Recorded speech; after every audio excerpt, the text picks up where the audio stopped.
Hello po mga kababayan, kamusta po kayong lahat? And once again, welcome back to another episode of Simply Talkies Vlog.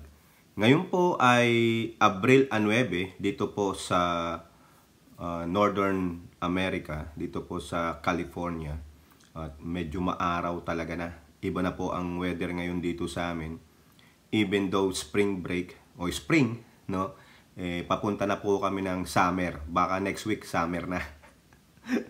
82 degrees Fahrenheit na po mga kababayan. So eto pa rin po tayo, sabi ko naman sa inyo, palagi po tayong magbibigay ng video or content sa West Philippine Sea kung meron man pong latest updates or any event na mangyayari dyan sa West Philippine Sea. So eto nga po, nakakuha tayo ng mga ilang article, no? Ikot-ikot tayo sa mundo ng social media.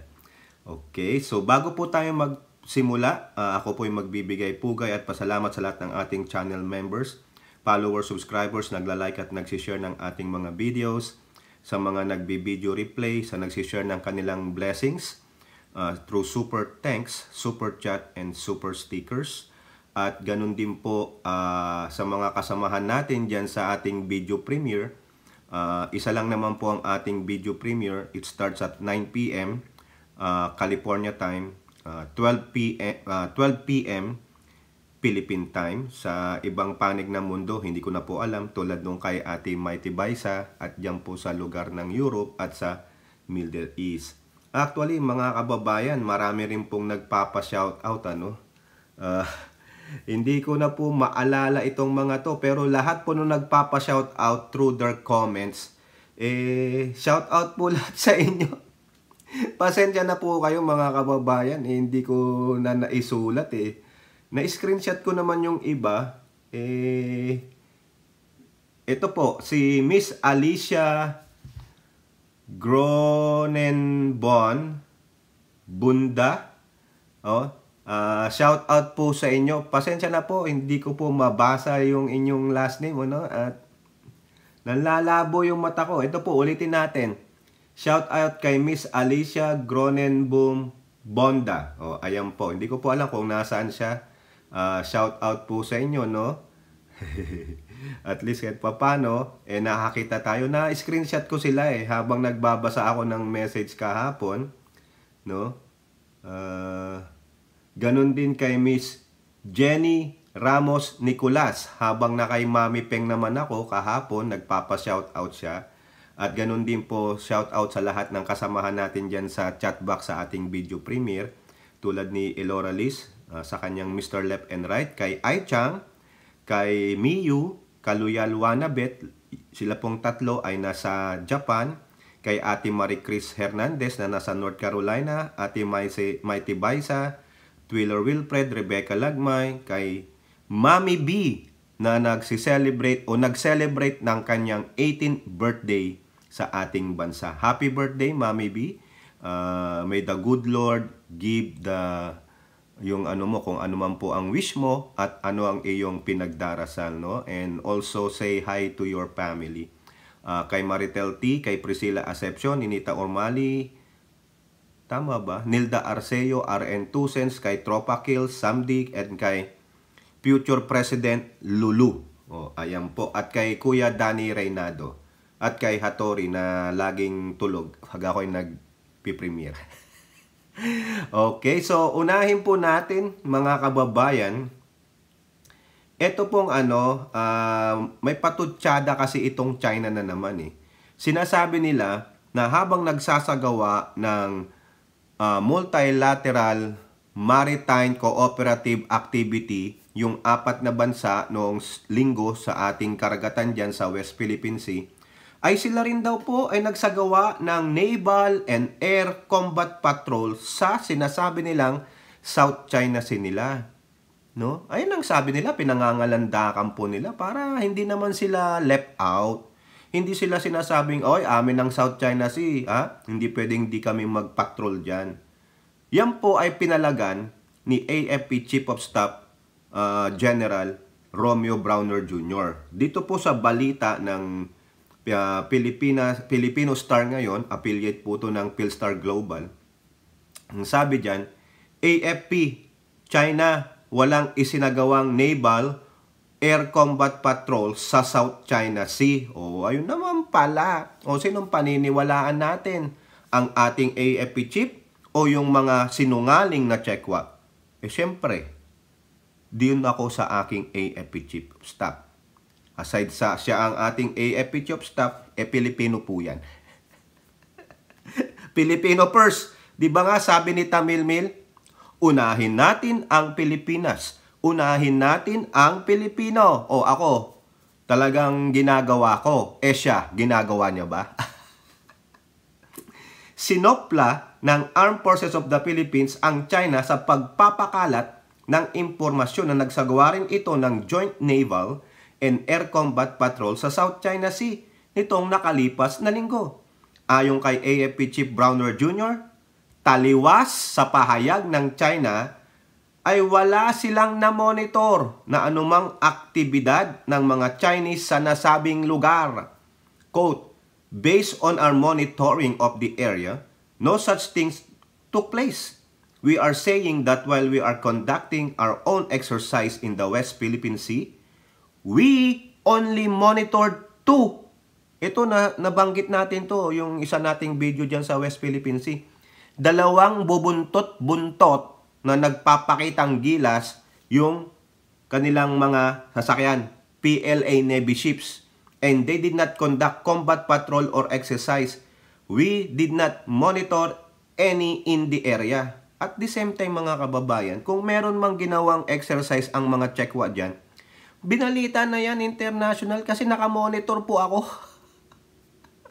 Una-una, umaga nga sabi ko sa inyo nakatutok kaagad ako sa mga news, no? Weather, sa Yahoo, nakita ko yung mga AP, Reuters, Bloomberg, yung mga ganyan, businesses, tinitingnan ko ang market. Wala pong balita na nagsagawa ang China.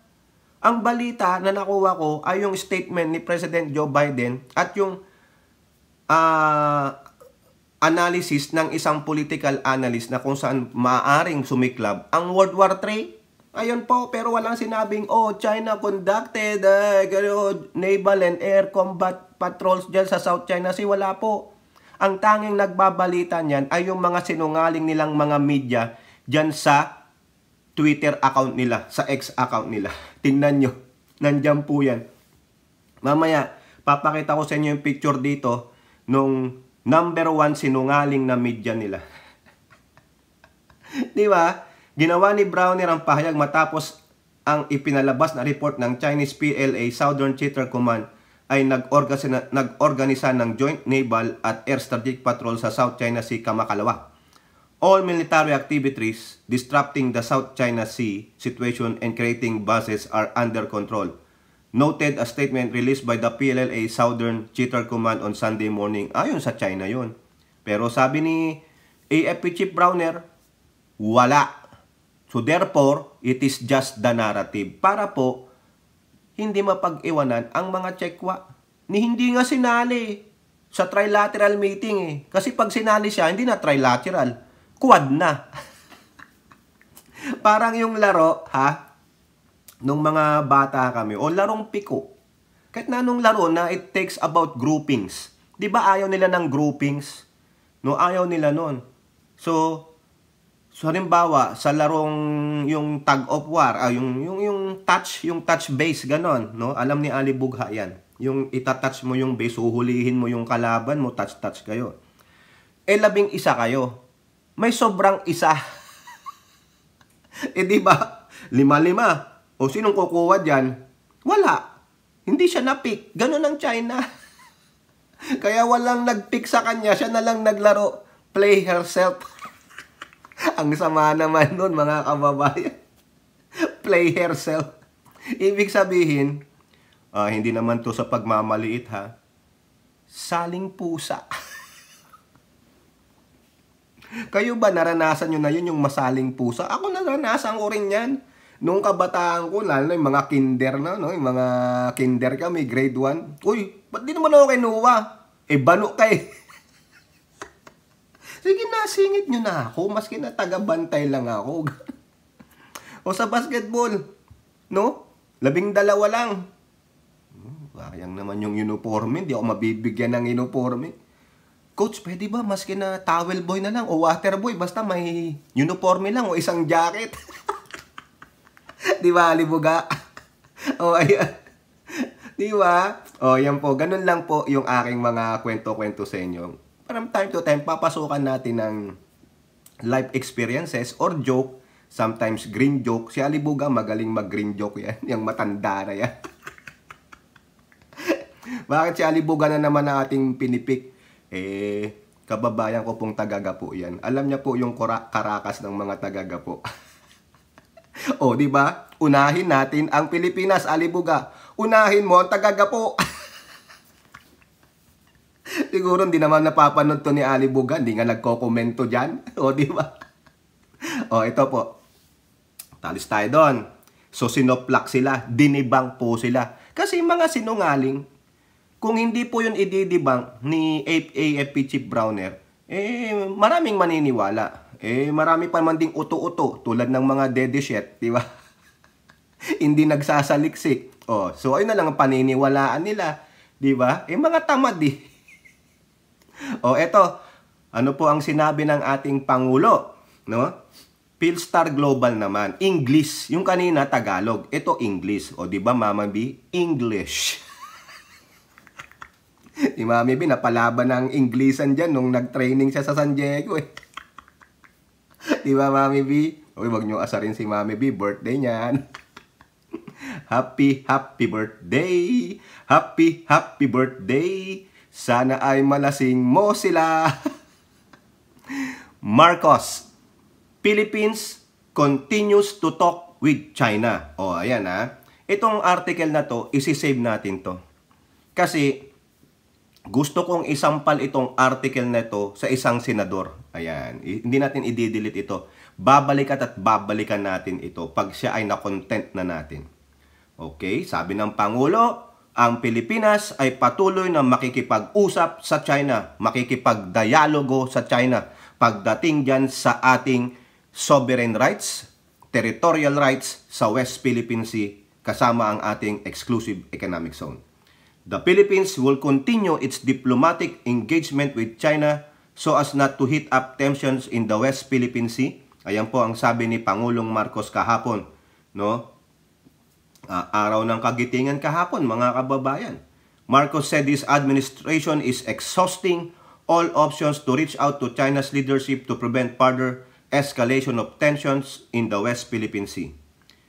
We are trying everything. We will continue to talk, ito, nasabi na natin ito, at a ministerial level, at a sub-ministerial level, and a people-to-people level. Ayan pa ang sabi ng Pangulo nung nandun sa Bacolod. Actually, late na ito. Naisama na rin natin ito. So, wag niyong sasabihin na hindi nakikipagdialogo ang bansang Pilipinas sa China. Ang China lang talaga ang makakapalang muka. Isa lang naman yan eh. Kung ayaw niyong mag-abide sa 2016 Arbitrat ruling, then come up with the terms. No? Hayaan nyo kami mag-resupply mission. Hayaan natin mag-joint patrol tayo dyan. Pero, ating pangalagaan ang ating karagatan. Huwag kayong gumamit ng sobra-sobrang fishing. Huwag kayong mag-dredging. Huwag kayong magtayo ng military base. Hindi rin kami magtatayo ng struktura. Yun lang po yung sa akin. Let it, iris what iris. Diba? Yung sinasabi ni Roque status ko, hindi pa yun eh. Ang sa akin, let it be. Kung ano yung nilatag ng Diyos dyan, yan. Kung ano na yung nandyan na yan. Nandyan na yung military base nyo, then stop it. O kami sa BRP, kumpunuhin lang namin. Hindi kami magtatayo ng outpost, kumpunuhin lang namin. Para meron kaming masasabing, nandyan kami. Kami ang unang nagtayo dyan. Kami unang naglagay dyan. Kayo nga naglagay na dun eh. Diba? Ganun lang naman eh. Saka wag nung sirain yung karagatan. Para lalong maging maunlad. No? Pangkabuhayan, fishing, o whatever. Wag kayong gamol. No? Yung mga malalaking corals dyan, yung mga shells, tulad ng sinabi ni Elora. No? Yung nabasa rin natin, yung mga shells na malalaki, ibinaon sa lupa, patay na. Saka kung mangisda kayo, wag sobra-sobra. Yung mga female, itapon ninyo. Kasi yan ang magpro-produce eh. Hindi. Sa laula kayo. Diba? Tayo nakikipag-usap, gusto natin yan. Ayaw natin ng gera. Diba? Tapos yung iba nating kapwa Pilipino, ganito. Mga warmonggo rin kayo. Gago. O, pasensya naman, diba? O, eto pa, mga kababayan, mabilis lang tayo. Kasi pang West Philippines ito para malaman po ng ating mga ibang kababayan na naniniwala pa rin sa mga naratiba ng mga Chinese vloggers na Pinoy na tayo po ay may sovereign rights. Ulitin ko, sovereign rights, karapatan dyan sa ating exclusive economic zone kasi yan po ay ipinrovide sa atin ng international court. O kundi pinapaliwanag sa inyo yan ng mga vlogger ng China, mga gago sila. Tinatago nila ang katotohanan sa inyo. Yun yan. Kung hindi ba naman kayong mga Pilipino, ano pa? Para po sa future generation yan, para na rin sa inyo yan, sa mga apo-apo, mga maging anak ng apo ninyo. No? Na kaya tayo masagana ang ani, kung sakasakali man, God willing, no? Maraming ani ang mangingisda natin, secure ang food production natin in terms of yung mga proteins dyan sa isda. Kung ano man ang yamang dagat niyan, pati yung minerals niyan, gawa ng ipinaglaban natin. O, di ba mga kababayan? Yan, no? Under the weather ako, mga kababayan. Mukhang sasama ng weather. Nasa North California kami, dyan sa Sacramento, Davis. Nagpunta kami ng San Jose, dun sa Google. Pinuntahan ko yung Google. I-check nyo yung isa kong YouTube channel. Nandun po yan. Si AJ bumili ng bola ng Google. Wala, hindi man kami nakapasok sa loob. Sabi nung Pinay na nandun sa Google Store. Sabi ko, kabayan, ano bang pwedeng makita natin dito sa loob ng Google? Ay, ito lang po, sir. Parang pumasok ka lang sa Apple Store. Tapos dun po yung around the building, sa kabila po, meron po dun ganito. Ang laki mga kababayan. Ang laki ng pag-aari ng Google, lupa, parang buong komunidad. Saka ang lamig. Umalis na rin kami kaagad, no? Kasi wala ka nang makikita, wala kang invitation. Kailangan pala, pag gusto mong mapasok yung looban ng yung mga buildings, no? Kailangan may invitation kayo. Pero ang dami pa rin visitor, mga kababayan, no? Tapos punta kami ng one of the best tacos dyan sa San Jose. Maliit lang. Tapos, prior to that, nagpunta kami ng Napa Bali. Pumunta kami sa Yoatville muna kasi gusto naming makita yung isa sa mga famous daw na bakery ni Thomas Keller, one of the famous chef. Haba ng pila, mga kababayan, lit-lit na bakery. Pero yung Yoatville sa Napa, naku mga kababayan, very affluent. Pero ang ganda ng weather. No, ang sarap ng mga bread ni Thomas Keller sa Bochon, no? Tama ba ako? Yung mga nakapunta na po diyan sa Yoatville, Bochon, no? DJ Byron, alam ko napunta mo na 'yan. Tapos kumain kami sa isang yung RH restaurant. Ako, sarap ng pagkain. Yun nga lang, very pricey. Bayad naman si Mrs. Libre ako ni Mrs. Mrs. ko pharmacist po, Mrs. ko. Baka magtanong pa kayong sabihin yung bayaran ako. O sinasabi ko na sa inyo, i-search nyo na lang kung magkano sinasahod ng licensed pharmacist dito. Hindi lang po licensed pharmacist ang asawa ko.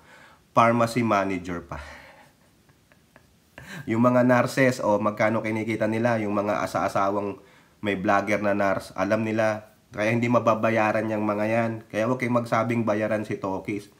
Ang tanging nagbabayad sa akin ay yung mga ads ni YouTube. Diba? Ayan, wala nang magsasabing bayaran ka, Tokis, na bayaran ka. Mag-ano na lang kayo ng pruweba, i-search nyo. Mas maganda yung mga sinasabihan yung bayarang vlogger, i-search ninyo. Hindi yung sasabihin nyo na rin, bayaran ka. Kala nyo mapapatibong nyo yung vlogger, di magsasabi yan. Ako sinasabi ko katotohanan. Maputol man ang dila ko dito, wag naman yung edits ko, kaligaya ako yan. Di ba, alimuga? Ang sarap ng shortbread. No, kasi yung lahat ng tinapay, kinuha nung anak kong panganay. Ipinauwi sa amin, shortbread. Nung tinikman ko kahapon, ang sarap. Halos maubos ko. Tapos lagyan mo ng kape. Ay nako, ang sarap talaga. Pasensya naman. Tapos nung nasa downtown Napa na kami, mamahal. Pati yung tsokolating ganun lang kaliit. DJ Baron, ganun lang kaliit, ha? Ano? $2.50. Ang liit-liit, mga parang Goya. Yung Goya sa atin. Pero sarap naman. Papabili ka ng marami, yung isang box, 70. Ay, sabi ko, hindi na. Diabetic pa man din ako. O tapos, umorder ako, nung pumunta ka, gusto kong bumiling alak eh. Tako sa isang yung wine store. Kita ko. Sabi ko doon sa alika. Kasi wala man akong ganong alam diyan. Sabi ko, tulungan mo nga ako. Anong mga bestseller mo dito na Merlot, yung Pinot ba yun? Ganon? Ha? Chardonnay, ano yun? Wine, ano yun? Yung ganon eh. Ito. Ito. Bumili ako 3. Isiship niya bukas.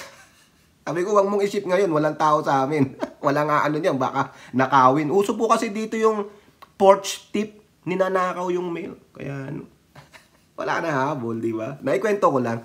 Ang sarap ng vacation namin dyan sa North. Ang gusto ko nga pumunta kami next time sa Reading, yung maluloko yung pati Yosemite. Yosemite ba yun o Yosemite? Correct nyo na nga lang ako, DJ Byron. Yosemite o whatever. Ayaw ko pumunta ng San Francisco, dami nang babasag na sasakyan. O, eto po. Next, sa balita ng Inquirer. Malaya, questions, pamalakayas, caution over joint marital drills. Kasi ito pong grupo, progressive group na pamalakaya, ha? Ito po, pambansang lakas ng kilusang mamamalakaya ng Pilipinas. Yun po yung meaning ng pamalakaya.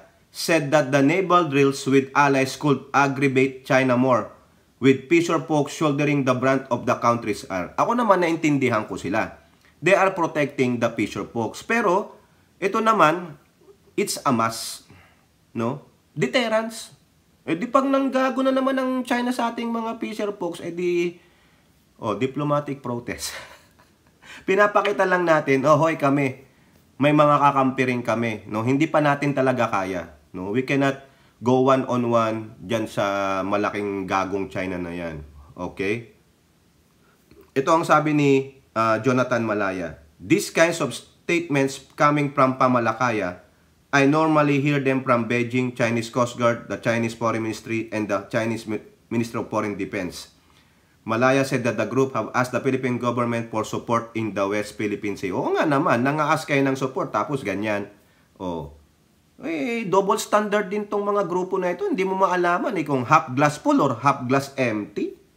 No? Hindi mo alam kung mainit o malamig, lukewarm. No? Hindi mo alam kung saan sila talaga. Ano ba? Pang sarili lang naman ngayon. Ewan ko, mga kababayan sa mga grupong ito. Ano ba talaga? Hindi naman sinabing makipag-joint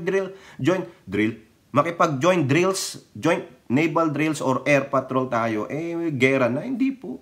No? Kung sa akin, it's good na meron tayong ganyan para pakita naman natin na meron tayong mga kakampi. Okay? So, pasok naman tayo dito, yung sinasabi ko sa inyo kanina, na kung saan,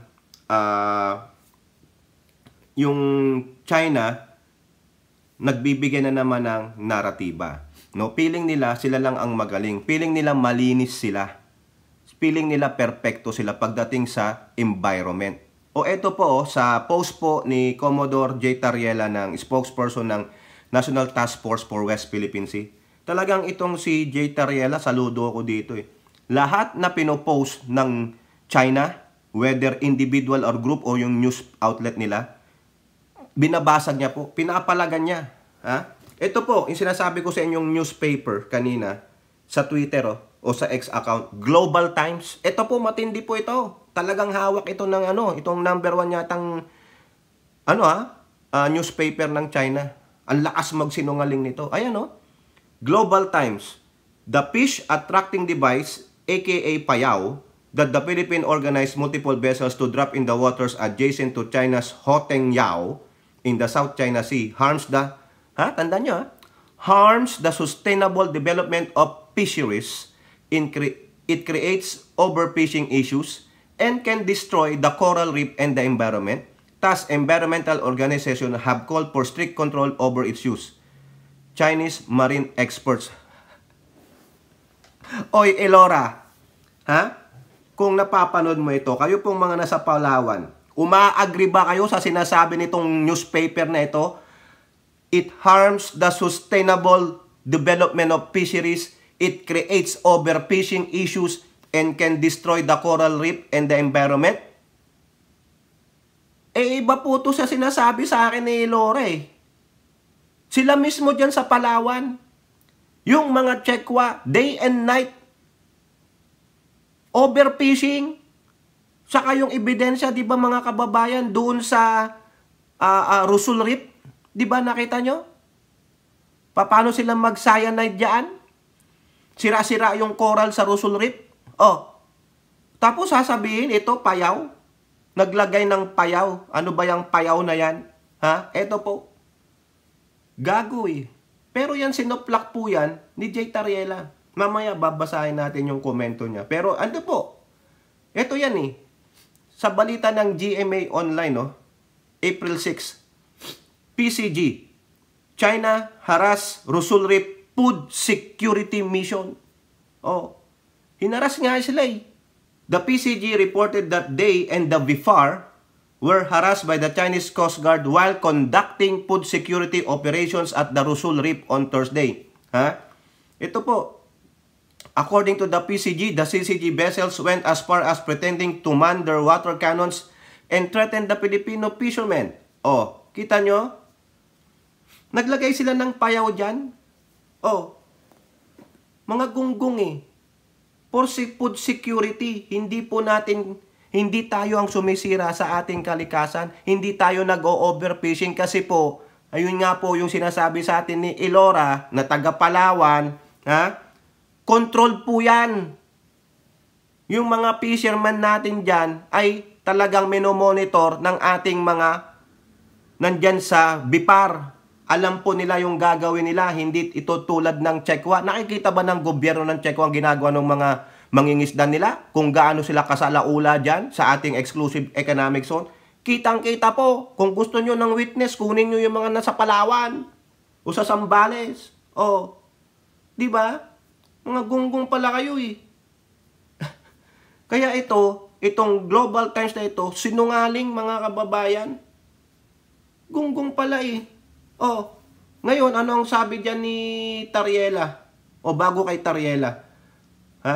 Ano ang sabi nung BIFAR sa bagay na yan, mga kababayan, Kita nyo, hinaras sila. Eto, anong sabi ng BIFAR? GMA News din, April 8. BIFAR, payaws do not damage West Philippine Sea corals, environment. BIFAR na yan Bureau of Fisheries and Aquatic Resources. Yung sinasabi ng mga gunggong na yan, no?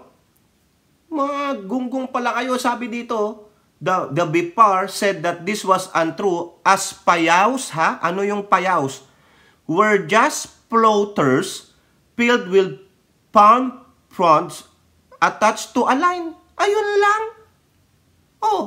Makakasira ba ng environment yan? Ginugurgur ba yung corals? Hindi tulad ng mga Chekwa? Nagtatapong ba ng cyanide dyan? Di katulad ng mga Chekwa at Vietnamese?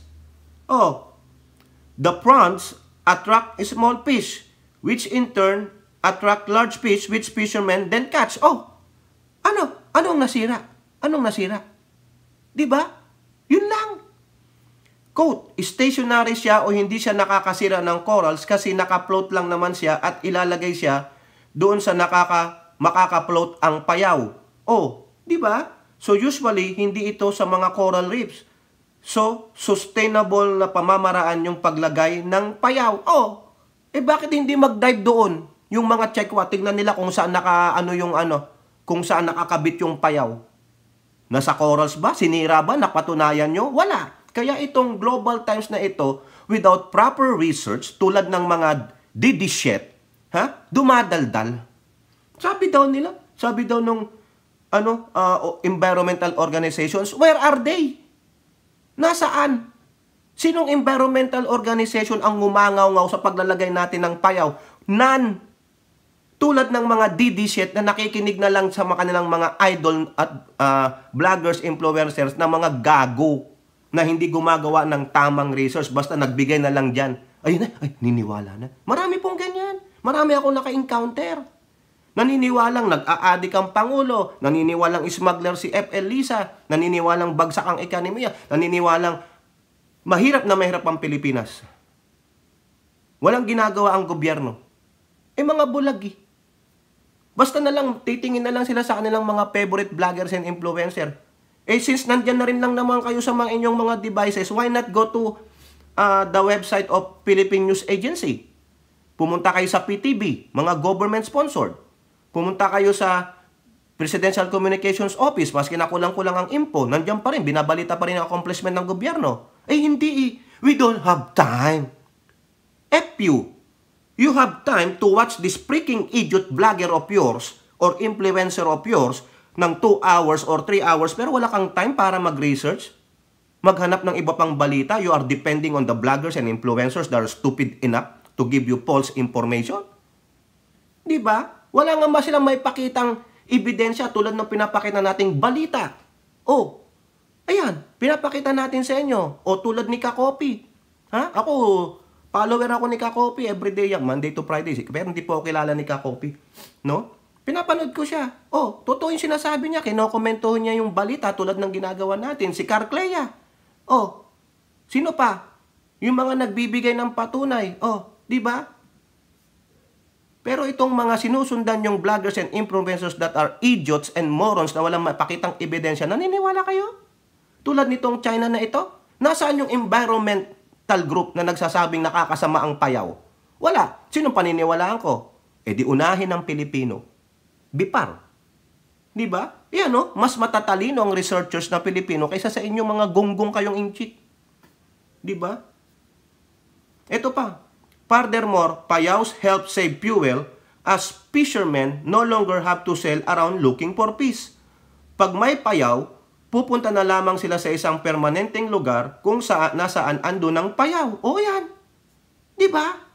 Gugo pala kayo, ilang payaws ang nilagay ng BIPAR at Coast Guard dyan sa Rusul Reef? 10. Di ba? Kaya nga, sustainable food security. Ayan. Buti naman sa inyo. Hindi tayo gagawa ng pagwasak ng ating environmental dyan. Kaya manigas kayo. Diba?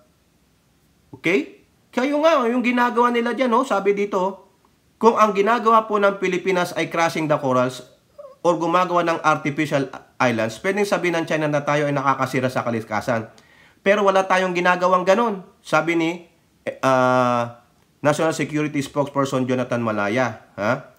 Ito pa, sabi naman ni Tolentino, ginawa nga nilang airstrip yung Mischief, Pierre, wala silang karapatan magsabi na nakakasira tayo sa kalikasan. Sila nakakasira ng kalikasan. Correct!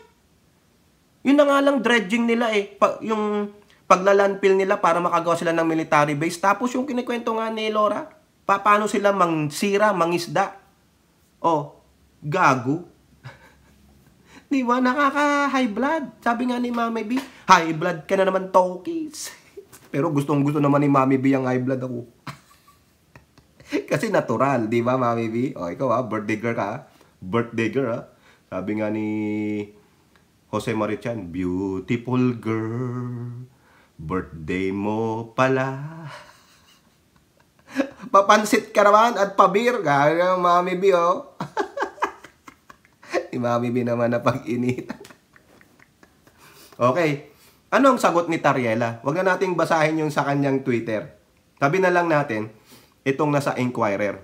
Natulo yung sipon ko, mga kababayan. Ay, Chang, yung ating Tariela, blast China for accusing PH of destroying Rusul Reef corals. Yan, tama yon.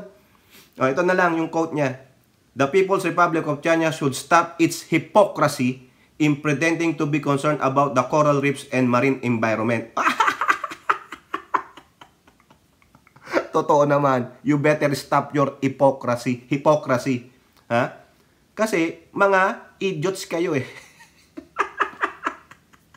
Ayun lang yung sinabi dito Kinote lang yung sa ex-account ni Commodore J. Tariela ito na lang. Mas maganda yung sa ex-account niya. Mas mahaba. Dagdagan natin. Furthermore, these waters particularly the Russell Rift, fall within the Philippines Exclusive Economic Zone. The Philippines has sovereign rights to explore and exploit the resources in this area. China's hypocrisy cannot make the world forget the massive damage it caused in creating its reclaimed islands in the entire South China Sea. Correct. At the same time, walang nagre-reklamong environmentally sa ginawa natin. Sila-sila lang po yun. Kasi naisahan na naman natin sila. Tingnan nyo. O sino bright? Uunti-untiin natin silang mga kababayan. Akala nyo ha, maski na kami ay dwarf sa paningin ninyo, kami rin ay nakakapuwing. O yan lang po mga kababayan, ano. Pasensya na kung napakwento tayo, napahaba, no. Comment down below and don't forget to like and share. Hope to see you on the next videos. Bye-bye. God bless.